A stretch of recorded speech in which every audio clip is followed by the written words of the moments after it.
தன்னை முதலமைச்சரா பார்க்க மாமியார் ஆசைப்பட்டாங்கன்னு சமீபத்துல நடந்த ஒரு கூட்டத்துல நிகழ்ச்சியா சொன்ன சரத்குமார் இப்போ திடீர்னு பாஜகவுல ஐக்கியமாகி இருக்காரு.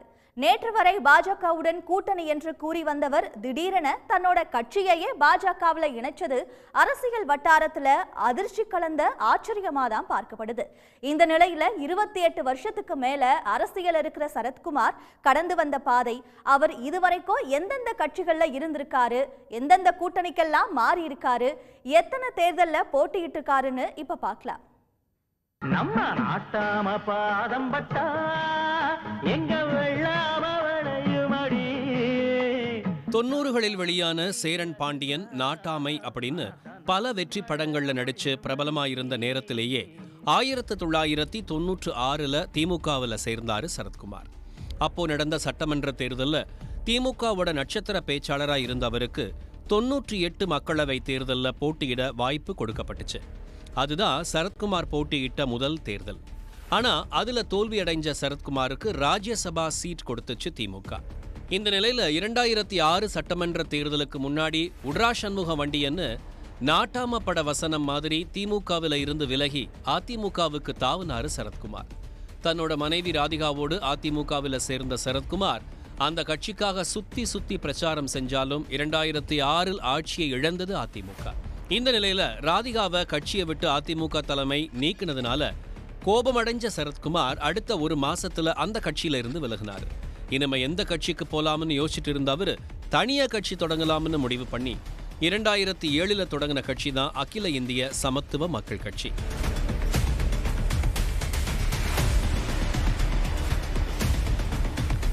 நாம் சிறப்பாக செயல்பட்டால் 2011 இங்கு போட்டிருக்கிறது. அந்த 2011 234 நமது என்ற சூழ்நிலை உருவாக்க முடியும். முதலமைச்சர் கனவோட கட்சி தொடங்கின சரத்குமார் முதல்ல சந்திச்ச 2009 நாடாளுமன்ற தேர்தலில் அவரோட கூட்டணி வைக்க எந்த கட்சியும் முன்வரல. அப்போ அதே நிலைமையில இருந்த பாஜகவும் என்ன பண்றதுன்னு தெரியாம ஜனதா தளத்தின் சுப்பிரமணியன் சுவாமி, நாடாளு மக்கள் கட்சியின் தலைவர் நடிகர் கார்த்திக் போன்றவர்களோட ஒரு மெகா கூட்டணி அமைச்சது. அந்த கூட்டணியில சரத்குமாருக்கு இடம் கிடைச்சது. ஆனா தேர்தலில் அவர் கட்சிக்கு எந்த இடமும் கிடைக்கல. போட்டியிட்ட அத்தனை இடத்துலையும் டெபாசிட் போச்சு. இனி இந்த கூட்டணி வேலைக்கு ஆகாதுன்னு முடிவு பண்ணி தன்னோட முயற்சியில கொஞ்சம் கூட மனம் தளராம பலகட்ட முயற்சிகளுக்கு அப்புறம் அதிமுகவோட கூட்டணி வச்சாரு. ரொம்ப வருஷம் கழிச்சு அதிமுக பக்கம் வந்திருக்க சரத்குமாருக்கு 2011 தேர்தலில் 2 தொகுதியை ஒதுக்குனாரு ஜெயலலிதா. அவர் கட்சி சார்பா சரத்குமார் தென்காசியிலும் எர்ணாவூர் நாராயணன் நாங்குநேரியிலும் வெற்றி பெற்றாங்க. இதுக்கு அடுத்து வந்த நாடாளுமன்ற தேர்தலில் அதிமுக கூட்டணியிலேயே நீடிச்சாரு சரத்குமார். நல்லா தான் போயிட்டு இருக்குன்னு நினைக்கும் போது சமத்துவ மக்கள் கட்சியிலிருந்து விலகிறதா அறிவிச்சாரு எர்ணாவூர் நாராயணன். கட்சியில எல்லோருக்கும் தெரிஞ்ச 2 பேர்ல ஒருத்தரான எர்ணாவூர் நாராயணன் பிரிஞ்சதால சாமகவின் தனிப்பெரும் தலைவரா மாறிய சரத்குமாருக்கு 2016 தேர்தலில் ஒரு சீட்டு தான் தர முடியும்னு அதிமுக தலைமை சொல்லிடுச்சு. திருச்செந்தூர் தொகுதியில களமிறங்கின சரத்குமாருக்கு தோல்விதான் கிடைச்சது. 2019 தேர்தலில் அதிமுக தலைமையில் அமைஞ்ச கூட்டணியில தனக்கு சீட் கிடைக்கும்னு எதிர்பார்த்து காத்திருந்த சரத்குமாருக்கு ஏமாற்றம் தான் கிடைச்சது. இதனால கோபமா தனியா போட்டியிட போறதா பிப்ரவரி மாசம் அறிவிச்சாரு. அப்புறம் என்ன நினைச்சாரோ தெரியல, மார்ச் மாசத்துல அதிமுகவுக்கு ஆதரவா பிரச்சாரம் பண்ண போறதா கிளம்பிட்டாரு. அந்த தேர்தலில் சரத்குமார் வெறும் பிரச்சாரம் மட்டும்தான் செஞ்சாரு. புரட்சி தலைவர்கள் கருகளை வலுப்படுத்த இங்கு நமது வேட்பாளர், உங்கள் வேட்பாளர் படித்தவர், பண்புள்ளவர், அனைத்து அண்ணா திராவிட முன்னேற்ற கழகத்தின் வேட்பாளர், சமத்துவ மக்கள் கட்சியின் ஆதரவு பெற்ற வேட்பாளர், உங்கள் ஆதரவு பெற்ற வேட்பாளர். அதிமுக கூட்டணியில போட்டி, அந்த கூட்டணிக்கு ஆதரவுன்னு 10 வருஷமா அங்க இருந்த சரத்குமார் 2021 தேர்தலில் புது கூட்டணியில இணைஞ்சாரு. கமலோட மக்கள் நீதி மையத்தோட தலைமையில் அமைஞ்ச கூட்டணியில இருந்த அவருக்கு 40 தொகுதிகளை ஒதுக்குனாரு கமல்ஹாசன். ஆனா எங்களுக்கு 37 தொகுதிகளே போதும்னு சொல்லிட்டு தங்களுக்கு கொடுத்த 40 தொகுதிகள்ல 3 தொகுதிகளை திரும்ப கொடுத்துட்டு வந்துட்டாரு சரத். 2025 அதிகமான இளைஞர்கள் உள்ள நாடு இந்தியா என்ற கருத்து கணிப்பில் சொல்லும் போது அந்த இளைஞனை வழிநடத்த போகிறாயா இல்லையா? வருங்கால சமுதாயம், வருங்கால இளைஞர்கள் எதை நோக்கி பயணிக்க வேண்டும்? இதுதான் மாற்றம். அந்த மாற்றத்தை கொடுக்கின்ற தைரியம் ஒன்று இருக்க வேண்டும்.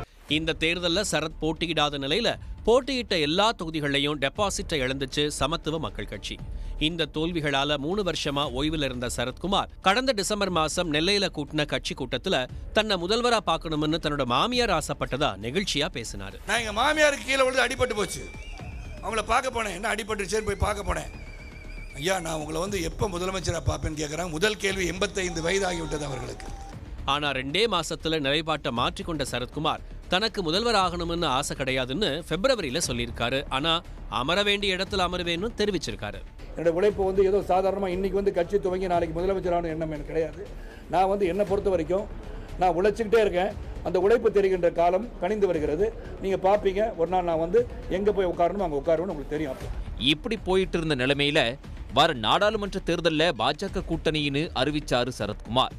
அறிவிப்போட நிக்காம பாஜக அலுவலகம் போய் கூட்டணி பேச்சுவார்த்தையும் நடத்தினாரு. பேச்சுவார்த்தைக்கு அப்புறமா வெளியே வந்தவரிடம் எத்தனை தொகுதிகளில் உங்க கட்சி நிக்கும்னு கேட்டப்ப உரிய ஆலோசனைக்கு அப்புறமா அறிவிப்பு வெளியாகும்னு சொன்னாரு.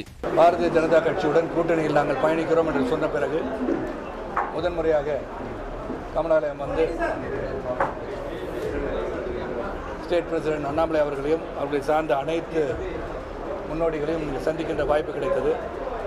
இன்றைக்கி ஒரு கேர்டசி கால்னு சொன்னால் ஒரு மரியாதை நிமித்தமாக ஏற்கனவே பேசி பயணிப்பதாக முடிவு செய்து பாரத பிரதமர் மோடி அவர்களை 3ஆம் முறையாக வெற்றி பெற செய்ய வேண்டும் என்ற ஒற்றை நோக்கத்தோடு பயணிக்க வேண்டும் என்ற கருத்தை மட்டும் நாங்கள் பகிர்ந்து கொண்டிருக்கின்றோம். அதுக்கான கடுமையான உழைப்பை நாங்கள் தருகிறோம் என்பதை உத்தரவாதமாக கொடுத்து இன்று மரியாதை நிமித்தமாக அமர்ந்து பேசிவிட்டு மற்றவைகளெல்லாம் நாளை மறுநாள் கலந்து பேசிய பிறகு இருதரப்பும் கலந்து பேசிய பிறகு எப்படி இந்த தேர்தலை நாம் சந்திக்கிறோம் என்பதை நான் தெளிவாக கூறுவேன். அதனால நெல்லையா தூத்துக்குடியா எதுல களமிறங்குவாரு சரத்குமார்னு எல்லோருடைய கவனமும் அவர் மேல இருக்க, யாருமே எதிர்பார்க்காத ட்விஸ்டா தன்னோட கட்சியை பாஜகவோட இணைக்கிறதா மறுநாளே தடாலடியா அறிவிச்சிருக்கிறாரு சரத்குமார். ஒவ்வொரு முறை தேர்தல் வரும்போதும் எத்தனை சீட்டு, எத்தனை இடம், என்ன கோரிக்கை என்று சென்று கொண்டிருக்கிறது. நம் வலிமையெல்லாம் ஏன் ஒரு வலிமையான மோடிஜி அவர்களுக்கு நாம் அர்ப்பணித்து அவருடன் சேர்ந்து செயல்பட்டால் என்ன என்று என் மனதில் தோன்றியது. அந்த நேரத்தில் என் மனைவியை எழுப்பி என்னங்க ஆச்சுன்னாங்க. இப்படி ஒரு முடிவை நான் எடுத்திருக்கின்றேன், அது சாத்தியமா என்று கேட்டேன். சாத்தியம்தான். நீங்கள் முடிவெடுத்து விட்டீர்களா என்றால் நான் முடிவெடுத்து விட்டேன். என் இயக்கத்தின் சகோதரனை காலையில் சந்தித்து விட்டு நிச்சயமாக என் கருத்தை அவர்கள் வெளிப்படுத்துவார்கள், நான் சொன்னதை கேட்பார்கள் என்ற நம்பிக்கை எனக்கு இருக்கிறது. அப்படிப்பட்ட தோழர்களை தான் நம் இயக்கம் கொண்டிருக்கிறது.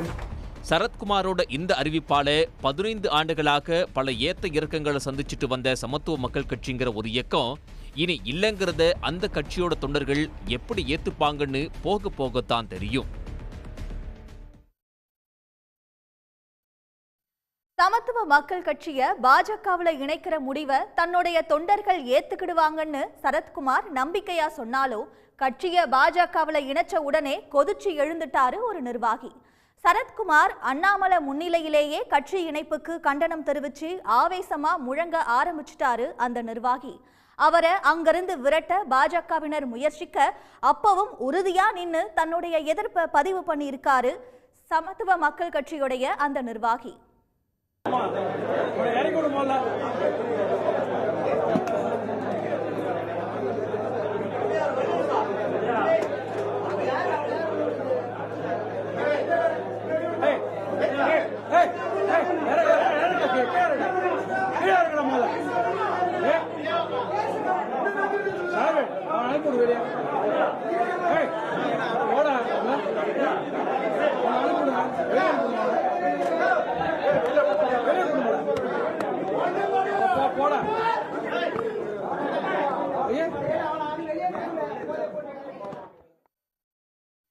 திமுக கூட்டணியில போட்டியிடுற இந்திய கம்யூனிஸ்ட் மற்றும் மார்க்சிஸ்ட் கம்யூனிஸ்ட் கட்சிங்க போட்டியிடுற தொகுதிங்க அதிகாரப்பூர்வமா அறிவிக்கப்பட்டிருக்கு. திமுக கூட்டணியில அங்கம் வகிக்கிற கட்சிகளுக்கான தொகுதி பங்கீடு முடிஞ்ச நிலையில இடதுசாரிகள் காங்கிரஸ் போன்ற கட்சிங்க எங்க போட்டியிடுறதுன்னு அதிகாரப்பூர்வமா அறிவிக்காம இருந்தாங்க. மார்க்சிஸ்ட் கம்யூனிஸ்ட் கட்சிக்கு 2 தொகுதி ஒதுக்கப்பட்டிருந்த நிலையில அந்த தொகுதி எதுன்னு அடையாளம் காணக்கூடிய வகையில அந்த கட்சியோட மாநில செயலாளர் பாலகிருஷ்ணன் தலைமையிலான குழு அண்ணா அறிவாலயத்துக்கு வந்து முதலமைச்சர் மு.க. ஸ்டாலினை சந்திச்சு பேசினாங்க. இதுக்கப்புறம் செய்தியாளர்கள் கிட்ட பேசின பாலகிருஷ்ணன் மார்க்சிஸ்ட் கட்சி மதுரை, திண்டுக்கல் தொகுதிகளில் போட்டியிட போறதா தெரிவிச்சாரு. கூட்டணியை பொறுத்தவரையில மகத்தான ஒரு வெற்றி கூட்டணி திராவிட முன்னேற்ற கழக தலைமையில் இருக்கிற மதசார்பற்ற முற்போக்கு கூட்டணி. இதுக்கு நிகராக பாஜகவோ அதிமுகவோ எதிரில் நிற்பதற்கே வாய்ப்பில்லாத ஒரு தொகுதி. அவங்களுக்கு இப்போ நடக்கிற போட்டியெல்லாம் ஏதாவது டெபாசிட் கிடைச்சா போதுங்கிற அளவுக்கு தான் அவங்களுடைய போட்டி என்பதே இருக்குங்கிறது தான் எங்களுடைய நிர்ணயிப்பு, மதிப்பீடு, பொதுமக்களுடைய இதுவும். ஆகவே அந்த அடிப்படையில் இந்த கூட்டணி மகத்தான வெற்றி பெறுவதில் எந்த சந்தேகமும் கிடையாது. அந்த அடிப்படையில் நாங்கள் பரஸ்பர பேச்சுவார்த்தையில் கோயமுத்தூருக்கு பதிலாக திண்டுக்கல், அவங்க திண்டுக்கலுக்கு பதிலாக கோயமுத்தூர், நாங்கள் ஒரு மியூச்சுவலாக ஒருத்தர் பரஸ்பரம் பரிமாறிக்கிட்டோங்கிறது தானே தவிர இதில் ஒன்றும் பெரிய இப்படி ஏற்பட்டிருக்கிற ஒப்பந்தத்தில் மார்க்சிஸ்ட் கம்யூனிஸ்ட் கட்சி பரிபூர்ண மகிழ்ச்சியோடு தான் இருக்குது. கண்டிப்பாக அதுக்கான செயல்பாடை நாங்கள் ஆரம்பிச்சிட்டோம். இதேபோல கூட்டணியில உள்ள இந்திய கம்யூனிஸ்ட் கட்சிக்கு போன நாடாளுமன்ற தேர்தலில் ஒதுக்கப்பட்ட நாகை, திருப்பூர் தொகுதிகளே இப்பவும் ஒதுக்கப்பட்டிருக்கு. அதுக்கான ஒப்பந்தத்துல அந்த கட்சியோட மாநில செயலாளர் முத்தரசனும் முதலமைச்சர் மு க ஸ்டாலினும் கையெழுத்து போட்டாங்க. இந்த கூட்டணி சென்ற 2019 நாடாளுமன்ற தேர்தலுக்கு என்ன முறைகளை பின்பற்றியதோ திராவிட முன்னேற்ற கழகம் அதே அணுகுமுறையைத்தான் மிகுந்த தோழமை உணர்வோடு பின்பற்றி கட்சிகளுக்கெல்லாம் தொகுதிகள் கொடுக்கப்பட்டிருக்கிறது. இந்த உடன்பாடு மிகுந்த மகிழ்ச்சிகரமான உடன்பாடு, எந்த ஐயப்பாடும் கிடையாது, மகிழ்ச்சிகரமான உடன்பாடு. எங்களது அணி அரசியல் ரீதியாக பலமாக இருக்கிறது, அமைப்பு ரீதியாகவும் பலமாக இருக்கிறது. ஆகவே புதுச்சேரி உள்ளிட்ட 40 வெற்றி பெறுவோம். போன தடவை ஒரு தொகுதியை ஒரு சின்ன இதில் இழந்துட்டோம். இந்த தடவை அதையும் இழக்க மாட்டோம். அதையும் சேர்த்து 40 திராவிட முன்னேற்ற கழகத்தின் தலைமையிலான இந்த கூட்டணி மகத்தான வெற்றி பெறும். இதற்கிடையே முதலமைச்சர் மு க ஸ்டாலினை நேரில் சந்திச்சு ஆம் ஆத்மி கட்சியோட மாநில ஒருங்கிணைப்பாளர் வசீகரன் திமுக கூட்டணிக்கு தங்களோட ஆதரவை தெரிவிச்சாரு. தேர்தலில் ஏன்னா இந்த பிஜேபியை வீழ்த்தி ஆகணும். ஏன்னா இது நாட்டுக்கே எதிரான ஒரு கட்சியாக, இந்த தேசத்துக்கு எதிரான ஒரு கட்சியாக, மாநில உரிமைகளை, ஏன்னா இதில் அதிகமாக பாதிக்கப்பட்டது யாருன்னு சொன்னால் இந்தியாவிலே ஆம் ஆத்மி கட்சி தான். அதனால் நாங்கள் ரொம்ப பாதிக்கப்பட்டவங்க மட்டும் இல்லை, இதனால் டெல்லி நாங்கள் கட்சி மட்டும் பாதிக்கப்படலை, இதனால் வளர்ச்சி திட்டங்கள் டெல்லிக்கு மொத்தமாக எல்லாமே பாதிக்கப்பட்டுக்கிட்டு இருக்கு. இதுபோல் தமிழகத்தையும் இவர்கள் வஞ்சித்து கொண்டிருக்கிறார்கள், வீழ்த்தி கொண்டிருக்கிறார்கள். இது தமிழ்நாட்டு மக்களுக்கே இந்த பாரதிய ஜனதா கட்சி துரோகம் செய்து கொண்டிருக்கிறது. ஒரு போலித்தனமான ஒரு அரசியலை, ஒரு அருவருக்கத்தக்க ஒரு அரசியலை தமிழ்நாட்டில் செய்து கொண்டிருக்கிறது. ஆனால் ஊழலின் எல்லாரையும் ஊழலுங்கிறாங்க, ஊழலின் உச்சாணியாகவே இன்னைக்கு சுப்ரீம் கோர்ட் வரைக்கும் கண்டிச்சிருக்குது. எஸ்பிஐ பாண்டில் இந்த லிஸ்ட்டு கூட கொடுக்க யோகியதை இல்லாதவர்கள் இன்னைக்கு எல்லாரையும் பார்த்து அடுத்தவர்களை பார்த்து ஊழல் என்கிறார்கள். கூட்டணியில இருக்க கட்சிங்க போட்டியிடுற தொகுதிங்க கிட்டத்தட்ட இறுதி கட்டத்தை நெருங்கிட்ட நிலையில வேட்பாளர் பட்டியலை விரைவா வெளியிட்டு பிரச்சாரத்தை தொடங்குறதுக்கான பணிகள்ல திமுக கூட்டணி கட்சிங்க ஈடுபட்டுட்டு வர்றாங்க. உங்களுக்கு சின்னம் கிடைக்கலனா எங்க சின்னத்தை ஏன் கேக்குறீங்கன்னு நாம் தமிழர் கட்சியுடைய ஒருங்கிணைப்பாளர் சீமான் கேள்வி எழுப்பியிருக்காரு. தேமுதிகவை சேர்ந்த விஜயபிரபாகரன். என்ன நடந்துச்சுன்னு விரிவா பார்க்கலாம். நாடாளுமன்ற தேர்தல் பரபரப்புலாம் தொடங்கினதுக்கு முன்னாடியே வேட்பாளர் பட்டியலை வெளியிட்டு தேர்தல் வேலையை தொடங்கினவரு நாம் தமிழர் கட்சி ஒருங்கிணைப்பாளர் சீமான். இந்த வேகத்தை அவங்க கட்சியோட சின்னத்தை மீண்டும் கைப்பற்ற வேண்டிய இடத்துல காமிக்கல. நாம் தமிழர் கட்சி முன்பா தேர்தல் ஆணையத்துல கரும்பு விவசாயி சின்னம் கோரி விண்ணப்பிச்ச ஒரு கட்சிக்கு அந்த சின்னத்தை ஒதுக்கிடுச்சு தேர்தல் ஆணையம். இது தொடர்பா நீதிமன்றத்துல வழக்கு தொடர்ந்த சீமான் கடந்த வாரம் 4ஆம் தேதி தமிழக தலைமை தேர்தல் ஆணையரை சந்திச்சு மனு கொடுத்தாரு. பின்னாடி செய்தியாளர்கிட்ட பேசின அவரு பாமக, தேமுதிக போன்ற கட்சிகள்லாம் எப்படி ஒரே சின்னத்தை மீண்டும் மீண்டும் தேர்தல் ஆணையம் ஒதுக்குச்சுன்னு கேள்வி எழுப்பினாரு. அது மட்டும் இல்லாம தனக்கு முரசு சின்னம் வேணும்னு கேட்டா ஒதுக்குவாங்களானும் அவரு கேட்டாரு. இந்த நிலையில திண்டுக்கல் மாவட்டம் வத்தலகுண்டுவில் நடந்த தேமுதிக நிர்வாகி இல்ல விழாவில கலந்துகிட்ட விஜயபிரபாகரன் சீமானுக்கு நாங்களே நினைச்சாலும் முரசு சின்னத்தை கொடுக்க முடியாது, ஏன்னா தமிழ்நாட்டுல திமுக அதிமுகவுக்கு அடுத்து அங்கீகாரம் பெற்ற கட்சி தேமுதிக தான்னு பேசினாரு.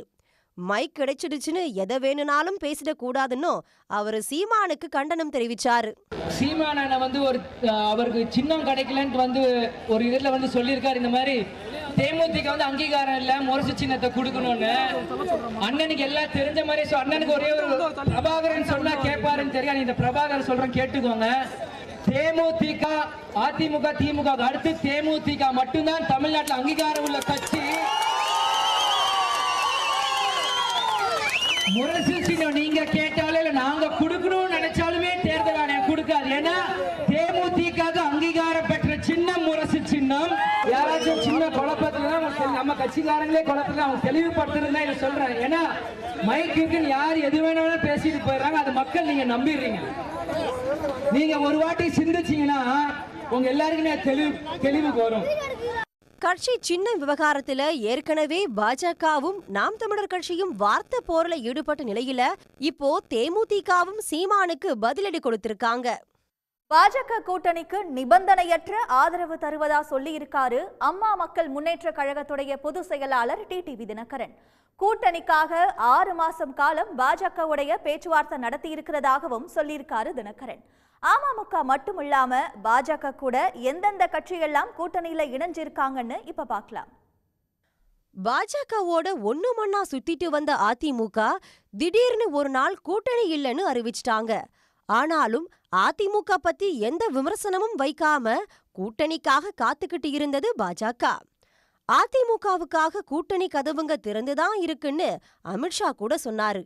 ஆனாலும் பாஜக கூட கூட்டணி வச்சா சிறுபான்மையினரோட ஓட்டு கிடைக்காதுன்னு யோசிச்ச அதிமுக கடைசி வரைக்குமே வரல. அவரு போனா என்ன, அதான் இவர் இருக்காருன்னு ஓ பன்னீர்செல்வத்துக்கிட்ட பேச்சுவார்த்தை நடத்திச்சு பாஜக. கிண்டியில உள்ள தனியார் நட்சத்திர விடுதியில நடந்த பேச்சுவார்த்தையில தொகுதி பங்கீடு தொடர்பா பேசினதா ஓ பன்னீர்செல்வம் தெரிவிச்சாரு. கூட்டணியில் எங்கள் சார்பாக தேர்தல் களத்தில் நிறுத்தப்படுகின்ற தொகுதிகள் என்னென்ன என்பதை அவரிடம் சொல்லியிருக்கிறோம். மற்ற கூட்டணியில் இருக்கின்ற மற்ற கட்சிகளோடு கலந்து பேசி தெரிவிப்பதாக அவர்கள் உறுதியாக சொல்லியிருக்கிறார்கள். முதலாக எங்களிடம்தான் அவர்கள் கேட்டு பெற்றிருக்கிறார்கள். மற்ற கட்சிகளிடம் கேட்டு பெற்று சுமூகமான முறையில் அனைவருக்கும் ஏற்றுக்கொள்ள வகையில் முடிவு எட்டப்படும் என்பதை தெரிவித்துக் கொள்கிறேன். கோரிக்கைகள் வைத்ததா சொன்னீங்க. என்ன மாதிரியான கோரிக்கைகள்லாம் வச்சிருக்கிறோம்? கோரிக்கைகள் தொகுதி பங்கீடுவதில் எந்தவித பிரச்சனையும் இல்லாமல் சுமூகமாக நடைபெற வேண்டும் என்பதில் நாங்கள் அனைவருமே முழுமனதோடு இந்த பேச்சுவார்த்தையில் ஈடுபட்டிருக்கிறோம். இந்த நிலையில திருச்சியில செய்தியாளர்கள்கிட்ட பேசின அம்மா மக்கள் முன்னேற்ற கழகத்தோட பொதுச் செயலாளர் டிடிவி தினகரன், பாஜக மாநில தலைவர் அண்ணாமலையும் மேலிட பொறுப்பாளர் கிஷன் ரெட்டியும் தன்னோட கூட்டணி தொடர்பா தொலைபேசியில பேசினதா தெரிவிச்சிருக்காரு. எந்த உறுத்தலுமே இல்லாம பாஜகவுடன் நிபந்தனையற்ற கூட்டணி அமைக்கிறதாவும் 2 கட்சிகளும் 6 மாச காலமா கூட்டணி தொடர்பா பேசிக்கிட்டு இருக்கிறதாவும் அவரு சொன்னாரு. கட்சியை வலுப்படுத்துகின்ற விதமாக தமிழ்நாட்டில் அதிக இடங்களை பாஜக கூட்டணி பெற வேண்டும் என்பதற்காக நாங்கள் அன்கண்டிஷனலா ஆதரவு தெரிவிச்சிருக்கோம். சில வதந்திகளைப் போல பொய்ச் செய்திகளைப் போல எங்கள் மீது பாராமுகமும் கிடையாது. அதனால சொன்னதும் தவறு. எங்களோட தொடர்ந்து பேசிக்கிட்டு இருக்காங்க. 6 மாதங்களாக பேசுகிறாங்க. குறிப்பாக ஒரு 2-3 மாதங்களாக தொடர்ந்து பேசிக் கொண்டிருக்கிறார்கள். எந்தெந்த தொகுதி என்பதெல்லாம் பிரச்சனையே கிடையாது. எங்களுக்கு எத்தனை தொகுதி என்பதும் பிரச்சனை இல்லை. ஆனால் அவர்களுக்கும் தெரியும் எங்களுடைய தேவை என்ன என்பதும் அவங்களுக்கு தெரியும். அம்மா மக்கள் முன்னேற்ற கழகத்திற்கு எது நியாயமான கோரிக்கை என்பது தான் நாங்கள் வைப்போம். அது அவர்களுக்கு தெரியும். அதெல்லாம் உரிய நேரத்தில் அதெல்லாம் உங்களுக்கு தெரிவிப்போம். ஓபிஎஸ், தினகரன் அப்புறம் சின்ன சின்ன கட்சிகள்னு ஒரு வழியா கூட்டணிய பாஜக அமைச்சிருக்கு. ஆனா 2 மாசத்துக்கு முன்னாடியே கூட்டணிக்கான பேச்சுவார்த்தை குழுவை அறிவிச்ச அதிமுக எப்போ கூட்டணியை இறுதி செய்யுங்கிறது தான் அவங்க கட்சிக்காரங்க முன்னாடி இருக்க கேள்வியா இருக்கு. தமிழ்நாட்டுல தொடங்கப்பட்டு இன்னைக்கு இந்தியாவுல மற்ற மாநிலங்களும் பின்பற்றக்கூடிய திட்டமா இருக்கிறது மகளிர் உரிமை தொகை திட்டம். இந்த நிலையில மகளிர் உரிமை தொகை என்ற பேரில மகளிருக்கு பிச்சை போடுறதா நடிகையும் பாஜக நிர்வாகியுமான குஷ்பு பேசி இருக்கிறது பலத்த சர்ச்சையை ஏற்படுத்தி இருக்கு. மக்கள் கிட்ட நான் 1000 ரூபாய் கொடுத்த பிச்சையா போடுறாங்க. 1000 ரூபாய் கொடுத்தாக்கா நீங்க தாய்மார்கள் உங்களுக்கு 1000 ரூபாய் கொடுத்தாக்கா நீங்க வாக்களித்துருவீங்களா? நீங்க கேட்டீங்களா ஓசியில போனோன்னா காசு கொடுக்கறதுக்கு தைரியம் இருக்கு. அந்த ஒரு தன்னம்பிக்கை நமக்கு இருக்கு. அந்த மரியாதை நமக்கு இருக்கு. யாருமே ஓசியில ஒண்ணு கொடுக்க வேண்டாம். இப்போ சிஏஏ கொண்டு வந்திருக்காங்க. ஓகே, சிஏஏ கொண்டு வரும்போது நான் கேட்கிறேன், இந்தியாவில் இருக்கிற ஒரு முஸ்லிம் ஃபேமிலி நாங்க வெளியே துரத்தப்பட்டோம், இந்த நாடு விட்டு வெளியே போறதுக்கு எங்களுக்கு சொன்னாங்கன்னா சொல்லுங்க. சும்மா மக்கள் ஏமாத்துறதுக்காக ஒவ்வொரு இடத்துலயும் நீங்க ஒரு தேவையில்லாத பிரச்சனை உருவாக்கிட்டு இருக்கீங்க. குடியுரிமை திருத்த சட்டத்திற்கு ஆதரவா நாடாளுமன்றத்துல வாக்களிச்சது அன்னைக்கு. ஆனா இன்னைக்கு நாங்க அந்த சட்டத்தை கடுமையா எதிர்க்கிறோம்னு தெரியுமான்னு கேட்டிருக்காரு. குடியுரிமை திருத்த சட்டத்தை அமல்படுத்தினதுக்கு கடுமையா எதிர்ப்பு தெரிவிச்சிருக்காரு அதிமுகவை சேர்ந்த முன்னாள் அமைச்சர் ஜெயக்குமார். அவர் தெரிவிச்ச கருத்துக்களை பார்க்கலாம். எங்களுடைய பூர்வீக குடிமக்களாக இருக்கின்ற இஸ்லாமியர்கள் அவர்களுக்கு முழுமையான பாதுகாப்பு அனைத்து இந்திய அண்ணா திராவிட முன்னேற்ற கழகம் என்றைக்கும் வழங்கி கொண்டிருக்கிறது. அந்த வகையில் நாட்டை பிளவுபடுத்தி ஒரு பிரிவினை ஏற்படுத்த வேண்டும் என்ற வகையிலே பிஜேபி நினைத்தால் அது அனைத்து இந்திய அண்ணா திராவிட முன்னேற்ற கழகத்தை பொறுத்தவரை முழுமையான அளவிற்கு அதை எதிர்க்கும், போராடும். இஸ்லாமிய மக்களுக்கு, சிறுபான்மை மக்களுக்கு என்று முற்றுதுணையாக அனைத்து இந்திய அண்ணா திராவிட முன்னேற்ற கழகம் இருக்கும். சிஏஎஸ் சரி, அதே போன்று என்ஆர்சி சரி தமிழ்நாட்டில் அமல்படுத்த விட மாட்டோம்.